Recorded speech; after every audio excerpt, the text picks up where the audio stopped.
All right, what's up, everybody? Happy Fed Day Eve. This is Wall Street Jesus ahead of a big Fed meeting mañana. Some important things I just wanted to go over quickly.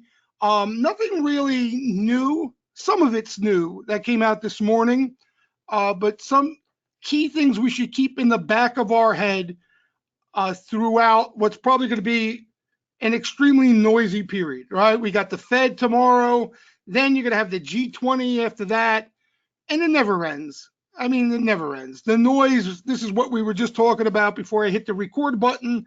The noise maybe will slow down at times, okay, but it never ends. And the truth of the matter is, okay, as much tree, and I know it's going to be hard for you to swallow this, but as frustrating as it is for you to trade through all this or to invest through all this, right? Any sort of ties to the market, and you're frustrated by the whole Trump factor involved. In my opinion, this bull market would be long over. And I know that's kind of, a bold statement to make, but in my opinion, this bull market would have been long done with with a different president at the helm.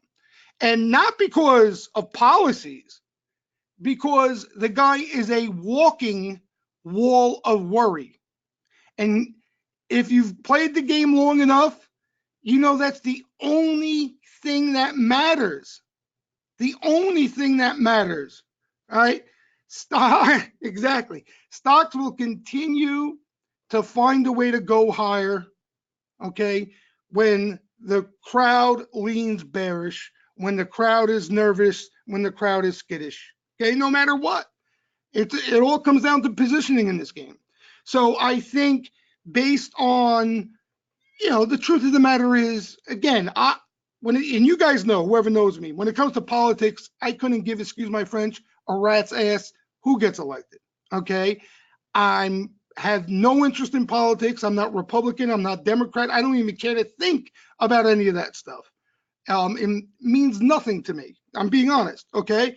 But in my opinion, coming from the Armageddon in 2008 and all the policies and the Fed put in place and all that stuff, the economy was already coming back gradually and then started to pick up steam as Trump got elected, okay?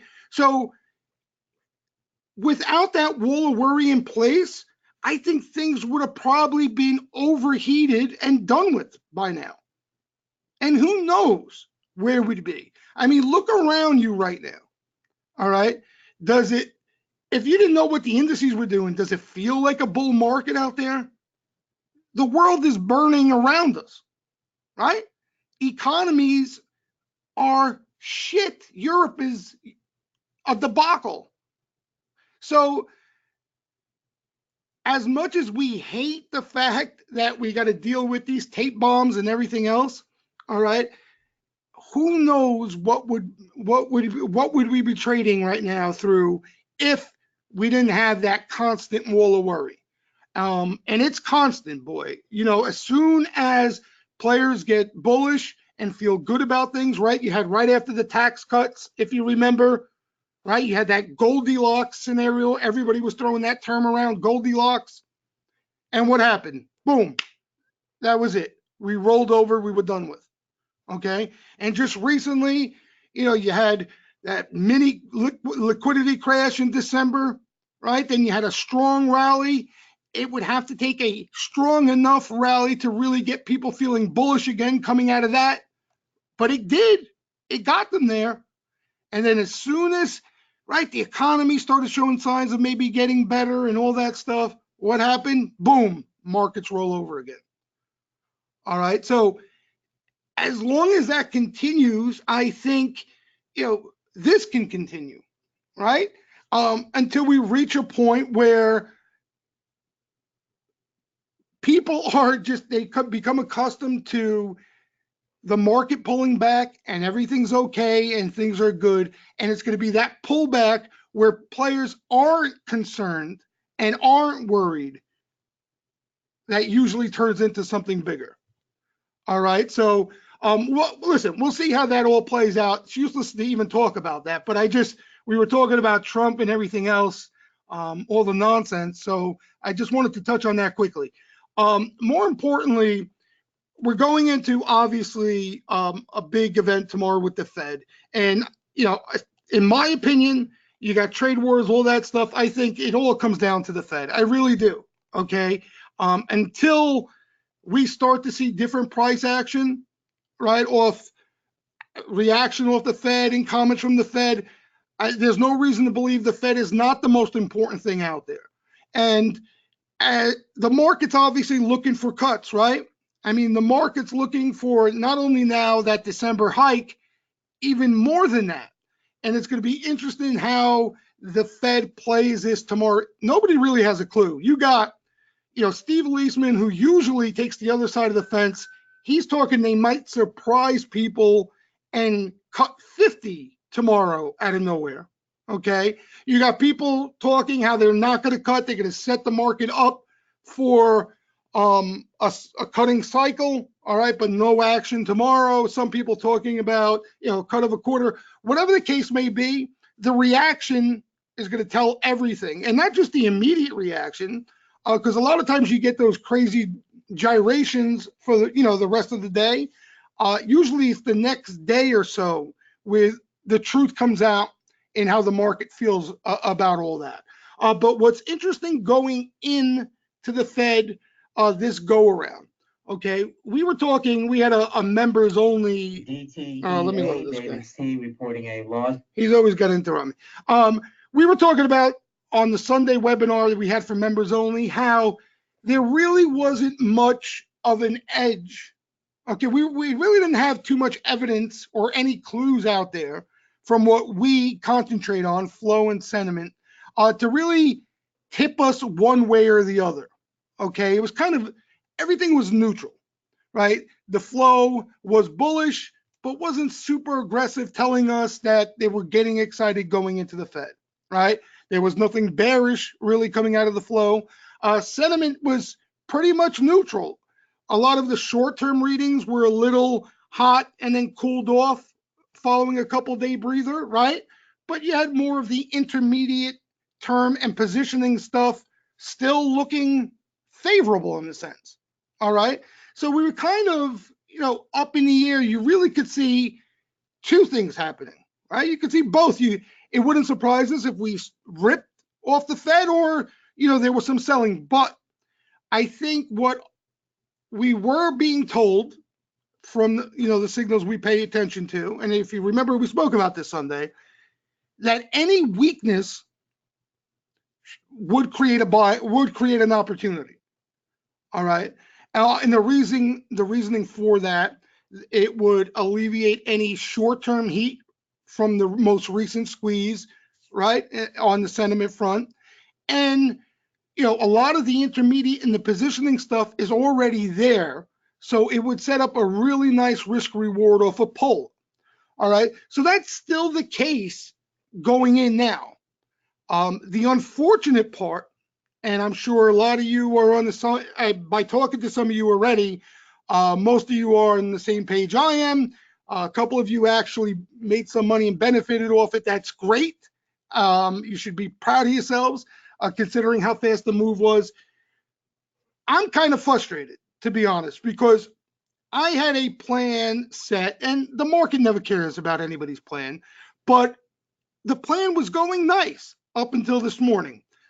We were getting enough flow in selective names where I could day trade, or even if I was going to swing something, for a follow through the next morning, that type of thing. So I can stay nimble on the sweeper activity out there. And there was some decent sweeper activity selectively. And the names have been moving nicely. Okay. It's not like a name would catch action and didn't do anything. There was enough movement there for a quick trade. Okay. So that was going as planned for the last couple of days. And ultimately, what I wanted to do is start to really focus and slowly build positions in some of the cyclical stuff, the industrial stuff out there. Okay. And the reasoning for that, okay, is one, obviously you guys know how hard they've been hit, but we saw something interesting out of the COT data the last couple of weeks. Okay, if you guys remember on the last Tuesday webinar, I think I did with all you guys, we were talking about, I showed you this chart of sentiment trader, if you remember.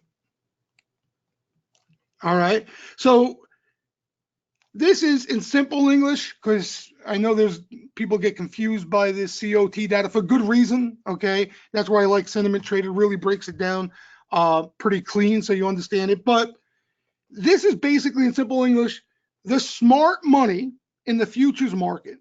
Okay, and this is their positioning in Dow Jones futures, S&P futures, the whole 9 yards. This specifically is for the DJIA, right? Dow Jones. And what this is showing us, and again, you probably remember us talking about this when it flashed green a couple weeks ago. For the first time since 2015, the smart money, where they're labeled hedges for a reason, right? They primarily are hedging positions. Very rare do they look to get net long unless they're feeling quite comfortable, obviously.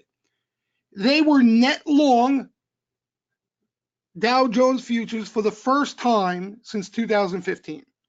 Okay. And, not only is that significant in itself, right?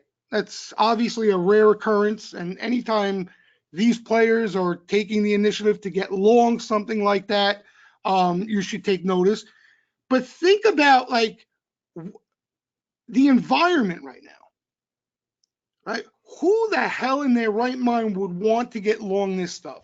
You pull up a chart in these things, you want to throw up all over your desk. It doesn't get much uglier, right? These stocks have been straight to hell over the past 2 months. On top of, again, going back to the start of the webinar, all these tape bombs coming out of Trump and China regarding the trade war, because they've all been severely affected, right, from all the trade war rhetoric out there. All right, but this is what I mean by the ability to block out the noise and trust your signals, okay?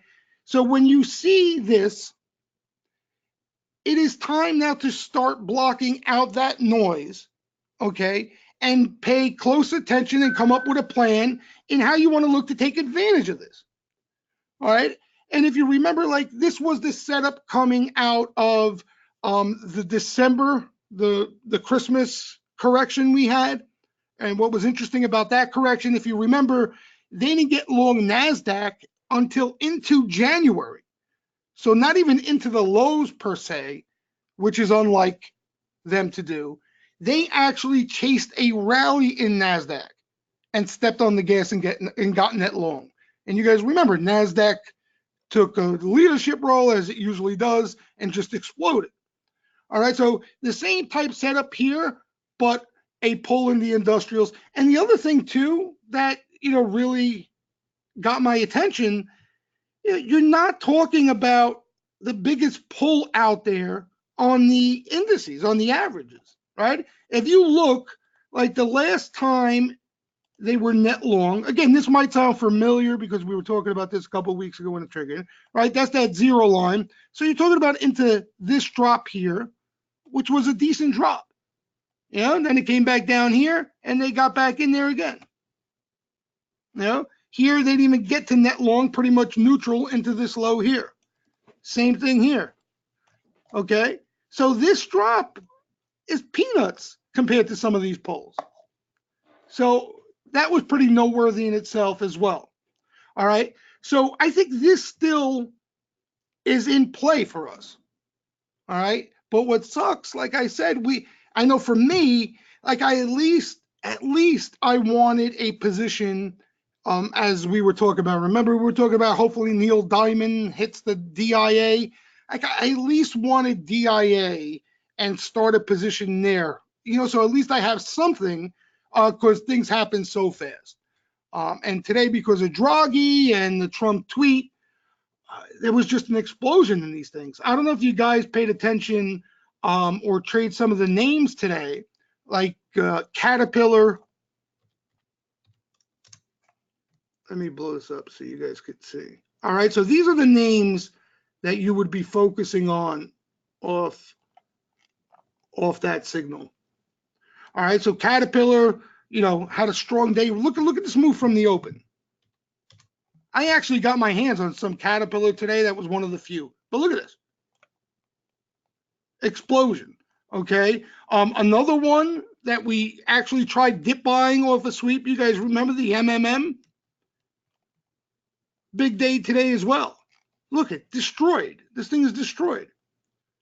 All right. So another thing too off of this, more than likely it's going to be anything trade war related in a sense. So that probably goes with the casinos, maybe the semiconductors, I would think as well. A lot of the China stuff, because they've all been moving in sync. All right, but that's what this play is. Or you could just, play it the smart way, the conservative way, so you don't run into any mistakes here, and just play, either via the futures market or ETF or whatever the case may be. All right, so this is still in play.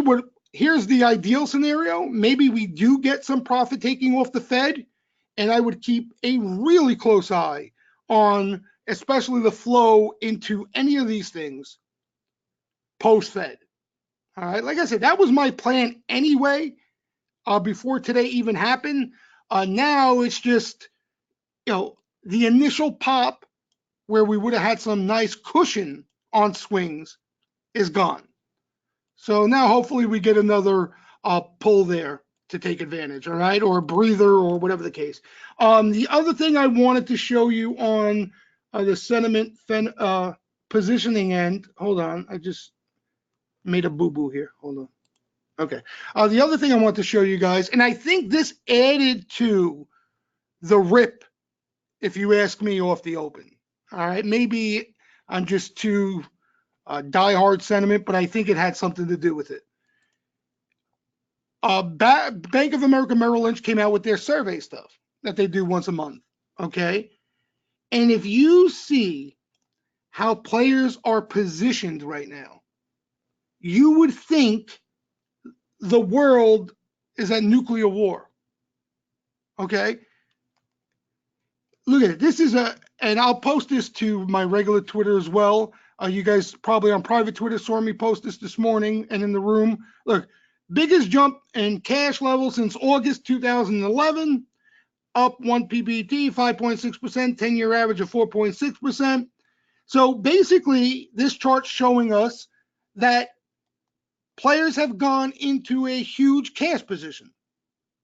All right. And if you look again, right, you go back in time and look at similar levels of cash, they were all, right around major bottoms.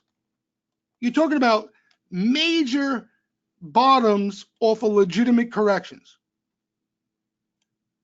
So, and you got to understand how the markets work. And I'm not trying to be all Jesse Livermore on you guys, but it all comes down to positioning. That's why this sentiment stuff works so well. If nobody's in the market, right, any catalyst, anything to get players long stock and the market to push higher, you get this all-out chase, right? When you hear the word melt-up, melt-ups are created from stuff like this. All right, because this is telling us right now, nobody out there is committed. Nobody has any exposure. Anytime we see a rally, what we see bullish sentiment out of is all trader stuff, all spec option stuff, all trader sentiment stuff. So what that's telling us is nobody wants, just like us, right? Do you feel comfortable sitting in positions right now? Tree, would you feel comfortable 8 positions deep sitting there long right now? Okay, but usually, okay, throughout my career, when that feeling is around, and it's not just you feeling it, it's everybody feeling it. Okay, the total opposite happens. The total opposite happens. You know, so I think when people saw this stuff come out earlier this morning, they wanted to get long something, and then you throw the Draghi all in scenario, and Trump with the love letters with Xi and all that stuff. I think it just added to the heat, and that's why you got that reaction off the open today. All right, but this is all a very good backdrop that we have here for buying weakness going forward. All right. And that's I think how we got to look at it. Does it mean that the market can't sell off on the Fed tomorrow? Of course not. All right. Of course it doesn't mean that.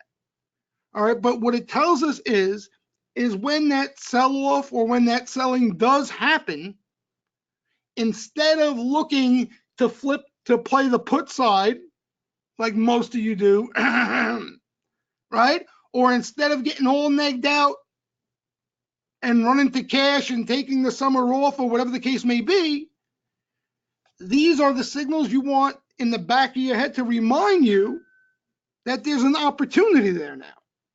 You understand what I'm saying? Because the opposite would be if we were where we are as a whole right now in the market and cash was at the lowest in 10 years, cash positions, right? Or equity exposure was at the highest it's been in 10 years. That's when you worry. Because what that means is there's a lot more selling to come if everybody's holding on to all this stuff. Okay, this is the opposite. This is the opposite. Nobody's in shit already. So any selling should dry up and there should be buyers there. And that's where, when you see this type of stuff, okay, that's where these guys go to work. And this is the comment I made in the room earlier today. This is why they're considered the smart money and we're considered riffraff, right? That's it. That's what it comes down to. When these things line up like this is where they look to get net long for the first time since 2015. Now, when the market's at highs up here, right?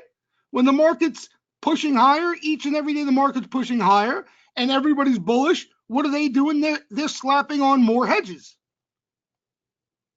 That's their job. That's what they're supposed to do.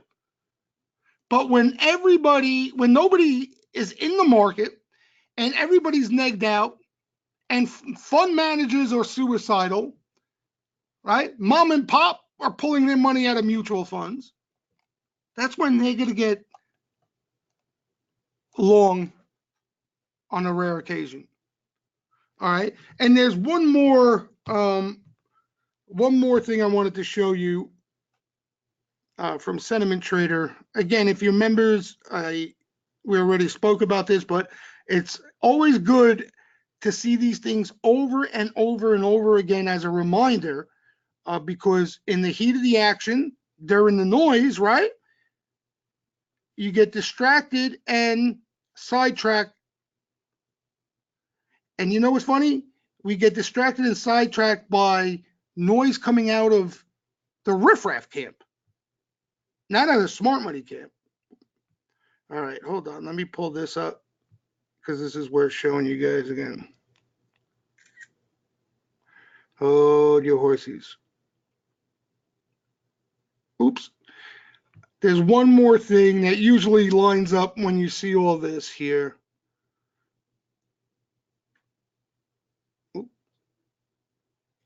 Because they all go together. They all go together. Okay. Sorry for the delay here. I'm just trying to post it. I should have posted it ahead of time, but I forgot about this one. Hold on.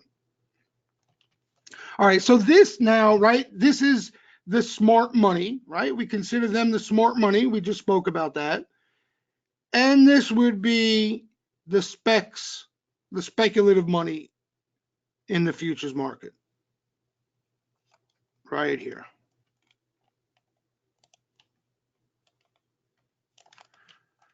All right, and you could see, again, as the smart money was getting long with a main focus on the Dow Industrials off this little pullback, what these guys do, they got net short again, just like they did into this low here, just like they did over here for some reason as the market was rallying, just like they did here in 2016-15 into the lows, just like they did over here.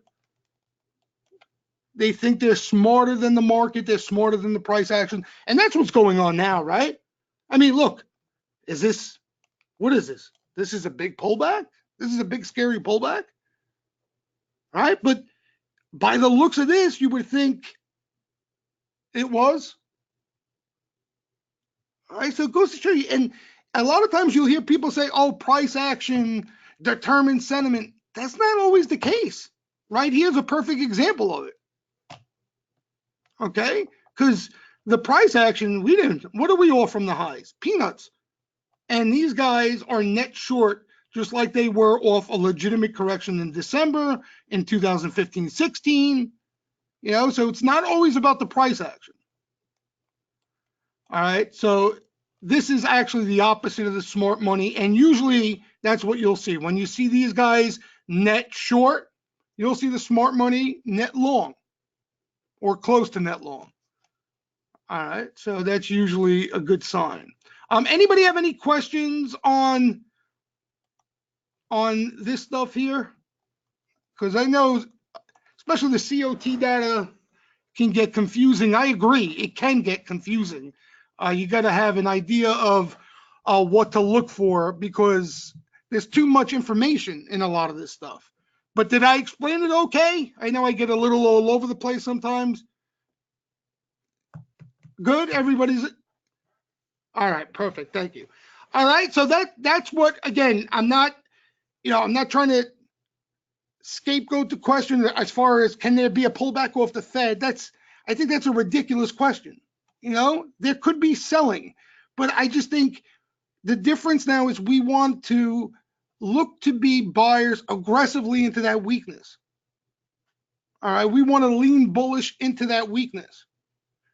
And especially if we start to see major rotation, because it could be, that's what I was really thinking. Okay, I thought that the Fed would end up being a big catalyst for major rotation into the cyclicals. That's what I thought would be the match that lights the fuse. It happens today out of all days. That's what I thought would be the catalyst. But if we do see weakness off the Fed, profit taking, sell the news, whatever it may be, they weren't dovish enough. Pay close attention to these things because there could be rotation, further rotation into this stuff. All right, and the other stuff is tough for me. It still could be traded, right? But I just think it becomes more difficult because of how crowded they are. And what I mean by that is all that, the hot shops, the software names, all that stuff. Okay, I think if you buy dips, you can trade those dips. We've seen that, but looking for that extension, it gets difficult because these things are stretched out a little too much already. They've been rallying hard already, and you have a lot of hands involved. Okay, the total opposite of what we're seeing. Like, if players want to own MMM, okay, nobody's in it. All right, so just think about it. Get a mental picture of that. All right, if people want to own these cyclical names, nobody's in these things yet. So there'll be no selling. All right. If you're going to rally in some of these software names and these popular names, there's a lot of players in there with big profits already. So that creates resistance. And that's where you see, it's been a tough market, but like, for example, SE, right? It looked like it was going to take off and then, stumbles a bit. Nothing horrible. But when you're looking for that big move, it can get frustrating in these things. Why? Look, Look at the chart. That's why there's a lot of money in there that's been made. You know, a lot of hands in there. All right. And the opposite of that would be like Yosti, you and I were talking about today. Look at this deer. Like, when did this happen? I didn't even see this happen. Somebody on this webinar, the last webinar when we were talking about these names, mentioned deer as a possible play, right? And how beaten down it was. You see this? All right. So this is what happens when they want exposure in these things and they don't have it. You get this. And it didn't even start yet, right? It didn't even start yet. So that's the difference anyway. Let me X this out here. All right, one more thing I want to talk about, then I'll take some of your questions and we'll wrap it up. Flow-wise, today I think was the worst day of flow of recent, okay? And probably because we gapped up and took off right from the get-go. Prior to today has been my type of action where there's been selective buying and they've been dancing off the buying, meaning they've been moving over the extreme short term. All right, so if you want to play with minimal risk, like we were talking about up until the Fed, you know, you can get in a name that's seeing squeeze activity, and a lot of times you get a nice day trade out of it, if not sell it the next day. You know, we've been seeing a lot of that. But, you know, some of the names, like, for example, we saw this. This was the first batch of names like the Fetch, right, off the lows. Oh, Tree, I wanted to talk to you about this. You didn't hold this overnight, did you? The, I forgot the symbol. Hold on. The FND, that's it. Did you hold it overnight? This thing twice could have been me either. I was wondering if you did. I didn't. I day traded it too. So, you know, like this name here. Yeah, same type thing. Catches a good looking sweep, then some tack on sweeps. And you get a nice tradable move, short term, nice and easy, and, you know, right? Not much drawdown. That's what you're looking for when you want to be quick. Oops. Even, well, I mean, this thing didn't really go, but I got a, you know, day trade out of this. It popped a little more. NTNX. This is still in play, I think, if it catches action again. You know, this is one of the more recent ones. But I got a whole list here of, oops. Spot was a nice move. Both day trade, swing trade. Oh my God, this list. Oh, this, a lot of underbelly plays. STNG. Nice pop again today. What did I say? Spot. Yeah, spot I didn't play because it was into green, but that too, nice move. And again, not looking for too much, looking for that quick hit. This one was a real nice winner. SMAR. Underbelly software name. That too reversed a bit today. Yeah, it's going to be recorded, BC. The webinar's recorded if you got to go. So that's what we've been seeing. CLDR. Remember we were talking about that recently? Off the action, quick pop. VST. Oh, I like that VST. I like that VST. VST, that's a utility, right, Jay? Oh, it's down there again. It's been good from down there. All right, so we've had some decent action in a few of these things, and you've gotten, you know, that squeeze that day for a day trade, which a lot of us just day traded, and then a little bit of follow through the next day, and you had a nice trade. You know, that's what we've been looking for. So we were seeing some decent action for that up until today. Today, honestly, there wasn't much of anything. You had a good looking Caterpillar sweep. That was the one I traded off of right at the open. That was probably one of the better sweeps today. After that, there wasn't anything too hot. Anybody see any action today? NRG caught a decent order the other day. That's not at a bad spot. Finally, a pullback in this NRG. Finally, a pullback. This thing's been hot for a while. Yeah, it looks good. Trying to find a bottom here. Maybe you get a pop. NTNX, I think there's more to come out of this NTNX. I do. Yeah, it depends what you're looking for, Yoast, out of this thing. If you're looking for a run like this, I think you got to be a little more patient. But me, like a buck on a $20 stock in a day or the next morning, I'm taking that and running. After the Fed, a whole different story. But that's what. But then again, I sold a lot of these things way too early. Way too early. Because some reverse and pull back, and some keep going. But I don't want to take that chance. I don't want to take my those chances. But yeah, I would keep an eye on this for a further squeeze down there. Avgo, that was a big one today, right?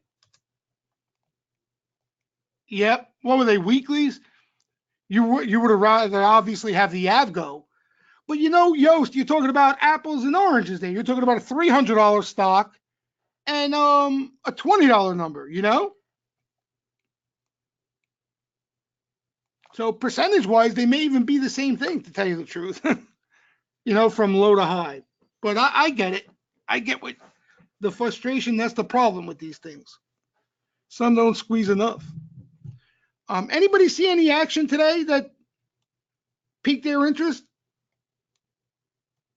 Any flow today that I know a lot of stuff were green, so if you're like me, you know what there was too? I know I'm going to get questions on this. Now, there was a couple of decent size orders there. It might be a roll, though. This is one of these hot names that has been seeing size orders for a while now, NOW. So if you're wondering about that, check open interest in the morning. It could be a roll. Avgo weekly went from 360 down to 280, and then the high was 15. It was that big of a move from 3 to 15 on those calls. Oh my God. That's why, Yosti, honestly, if you're going to play equity, I think you lean towards NTNX and those type names. If you're going to play options, it's not even a comparison. I think you got to stick with those names because you're not getting a 3 to 15 out of NTNX. I don't care what happens. It's not happening. So I like these names because I'm trading the equity and I'm looking for quick moves, For another. Oh, weeklies. Yeah, no. Avgo was more for the week. NTNX, what were they playing? July's, June and July, right? Mostly July's out there, I think. The Avgo was for this week. Win. Yeah, Win could be one of those names, Ani. I think Win can be one of those names that storm back.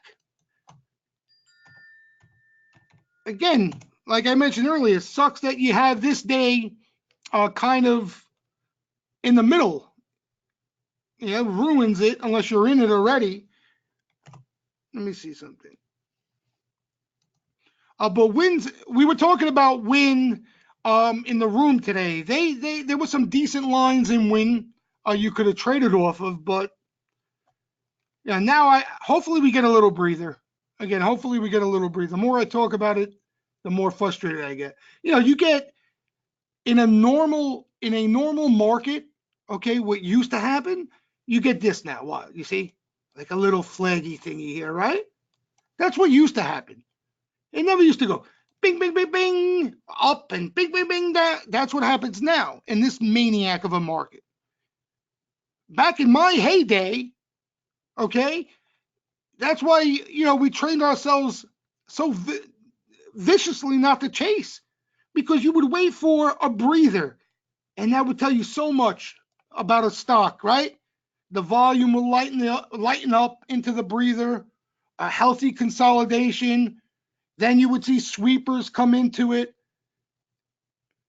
Perfect setup for years. That goes out the window from what I've seen.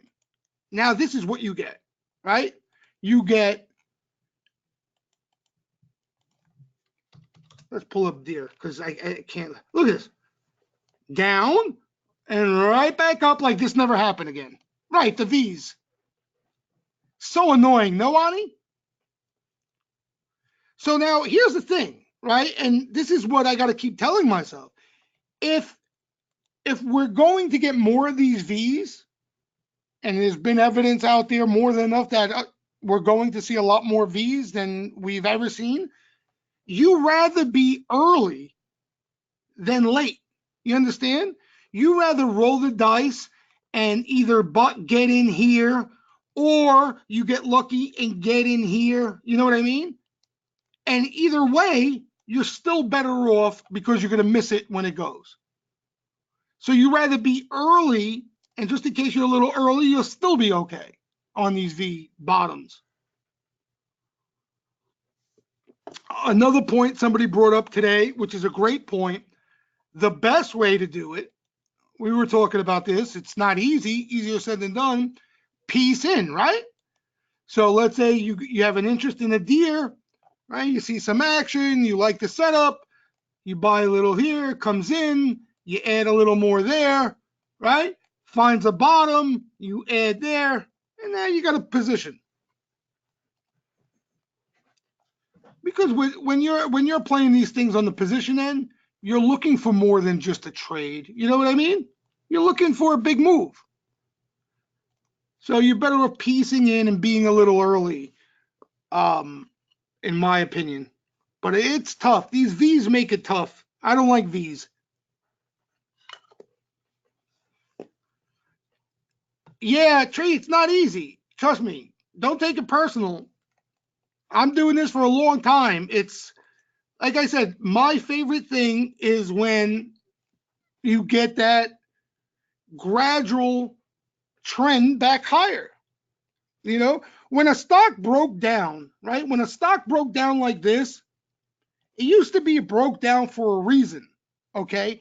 It would never come storming back because there'd be so many sellers that were caught. But that's not, this is a whole different ball game now with the machines. A whole different ball game and the quants and all that stuff. Facebook has seen a lot of action, James, a lot of big action in it. Probably needs a breather here, but you know, market healthy. I doesn't shock me this thing has higher, but you still want to wait for breathers after a move like this. You know, you don't want to chase this up here now. You know, you don't want to do that. Like here, I'll give you an example. Like AMD, right? Same thing. You don't want to chase this. Let it come back to you a bit, and then look to buy into that. If you miss it, you miss it. You already missed it technically. You're looking for a secondary entry now.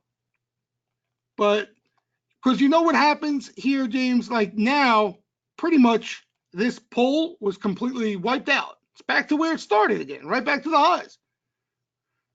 So you may get additional upside, but if you're not going to sell that, if you're not going to take that, there's going to be some sort of breather and you're going to get caught. And depending on what options you're in, it's going to sting and it may cost you. So that's why when they're a little too far gone like this, I would hold out and wait, and you'll see, right? It'll either come in harder or maybe she stays here and just hangs out here, and that would tell you a lot about it too. But I would wait to see what the breather looks like and definitely pay attention to the action into it. But I'm talking about up to this point, James, there's been some big orders in Facebook. Big orders. Big orders in Facebook. I'm not the biggest Facebook fan over here now, because it's had its day. But there's been some big orders. Another name? We were talking about this, right? A lot of size in this Baba boy. Yeah, man, I don't know if it's the crypto or what tree. I guess maybe that's what they had up their sleeve the whole time was the crypto. I just thought they were buying it because of, the government breakup stuff. Basically, everybody and their mother was talking about it. So the likelihood is it was factored into the stock. But that crypto thing was bigger than I thought initially. I'll tell you that much. But this is another name. Again, this is a tough cookie, right? It doesn't get tougher than Baba. Baba's tough. But there's been some big action dated with time, meaning with time behind it. Big action. And Baba could always catch size, even more than Facebook, if you could believe that. But there's been some big time buying in Baba, September, November, January, all further out in time. So keep an eye on it on pullbacks. You bought some AMD today? That was a nice spot, no? I think it is. Right? If you were looking to buy AMD here and you did the right thing and didn't and waited for the pull, you got what you wanted, right? So whether you cash a ticket or not, in my opinion, is irrelevant. Of course, you want to make money, but you're playing it the right way, in my opinion, right? You're playing it the right way. Yeah, exactly. Especially if you took profit like you did, right? You took profit and now you wanted it to come in. It came in, it did you the favor. Hell yeah, it's worth a shot. You know, it's worth a shot. A couple of things I mentioned before we wrap it up. The squeezometer, which is an intraday sentiment indicator we look at, measures call buying, put buying. I didn't see the close. It takes like 10, 15 minutes after the close to update, but was pretty much neutral. The only thing that was a bit concerning was the put to call that's been moving around quite a lot lately. The put to call was a little too low for my liking. Going into the last hour, I didn't see where we ended up. We'll see how that looks. All right, but just to give you guys an idea, coming into today, Ani, did you see the equity put the call coming into today? You had a 7 handle, right? So you had a 5 handle a couple of days ago where everybody's feeling bullish. And then all of a sudden, everyone gets nervous off a couple of headlines.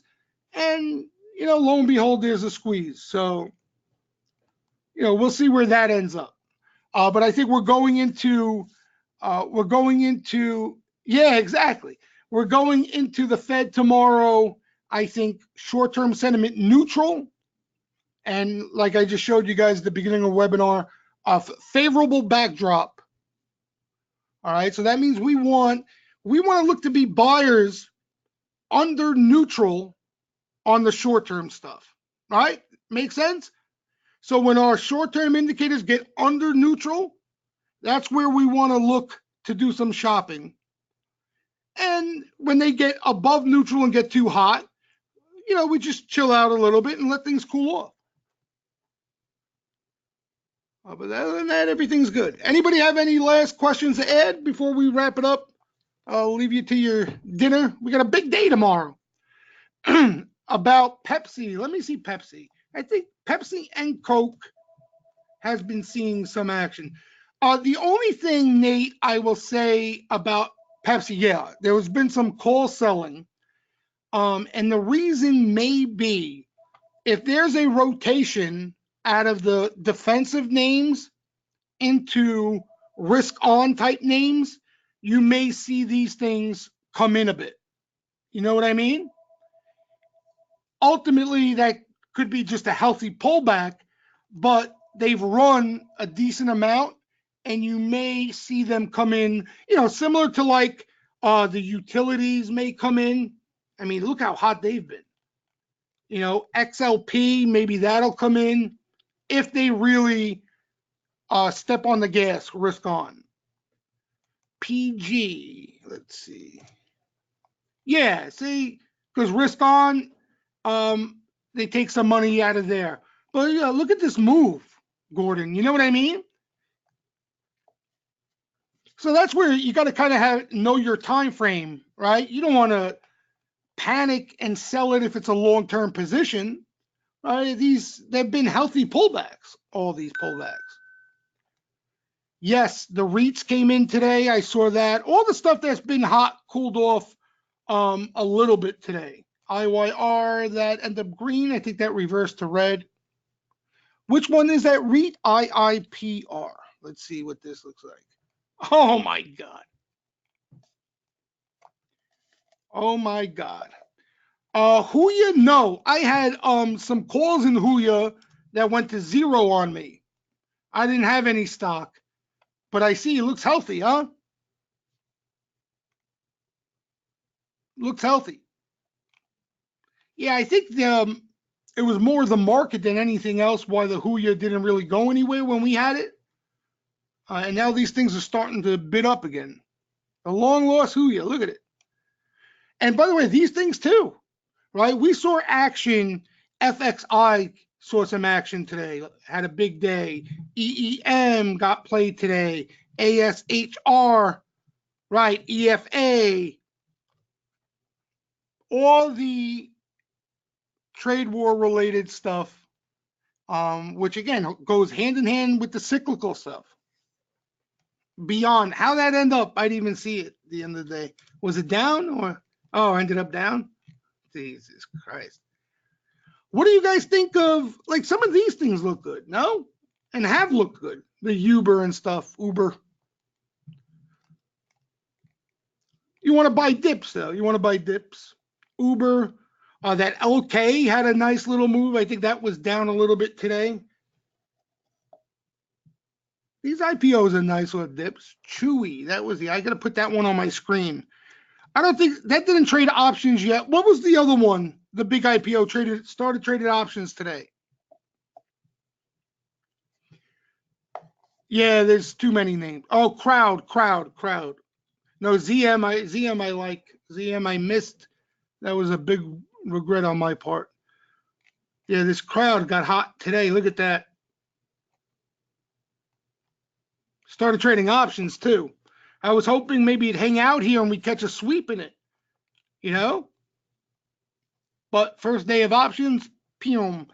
Yeah, that ZM, I should have bought some off that initial sweep, even if it was equity, and just leave it there. Be a little patient with it. But wish, would have, could have. You know how many of those things could have, would have, wish have I have in my life? Forget it. Yeah, there's so many names. You know, there's so many names. And wait, Yosti, if they rotate like we saw today, we just got a taste today. If there's that massive rotation that I'm talking about, we're going to have smoke coming out of our ears. Smoke. You have no idea. No idea how many names there are that have been just absolutely ignored and neglected that have upside there. Right. Somebody mentioned URI earlier. That's there. Like, look, before you know it, right, without even realizing, this thing is going to be back up here. You know what I was shocked by? Was it this one? When did this happen? You guys remember this MHK? You remember where we were talking about this MHK? When did this happen? Can you believe it? My buddy told me about it. He's like, hey, yeah, by any chance, did you put any MHK away back in there? I'm like, what? No, why? I could probably buy it here now. He's like, what are you talking about? I hit up the ticker. I said, are you kidding me? They put you to sleep. You're right. They lull you to sleep, and then you stop looking at them, and they're gone. That's what they do. But you could see, right, the upside. Like, look, and you scroll back, this move hardly looks like even a bounce. You know, that's how much upside there is in a lot of these things. And forget it. If you got an accommodating Fed, right? If Trump gets his way, right? Think about this. If Trump gets his way, he's going to have the Fed cutting rates. All right. He's going to have a trade war deal. And that means that you're not going to have a recession, and you're not going to have any steep of an earnings recession, and you see all these things that we're looking at, you're talking about a massive turnaround. Massive turnaround. Massive. And that goes for the semis as well. Don't sleep on the semis. Do not sleep on the semis, whatever you do. Okay? They can look like garbage. They can sell off on every China Huawei headline imaginable. And then before you know it, bing, bing, bing, bing. And these things are to the moon. Yeah, NVIDIA today, right? I don't know how I didn't get my hands on that early on. There was a sweep there. NVIDIA, Jesus Christ. That didn't go anywhere. That didn't go anywhere. This NVIDIA. And there's better looking ones than NVIDIA. There's NXPI. Here, you want one of the best semis out there? TXN. This thing's a beast. An absolute beast. Absolute beast. The semis get hot, you get paid, usually holds up better than the rest when they're selling. You know, it got beat up in December with the trade war and all that. And look where she is right now. This thing looks bullish here, no? This doesn't look bearish to me. This looks like a Cupman handle thingy.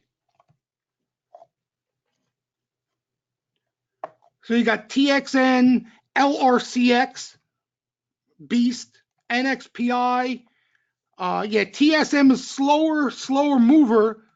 But that's here's a one, MCHP.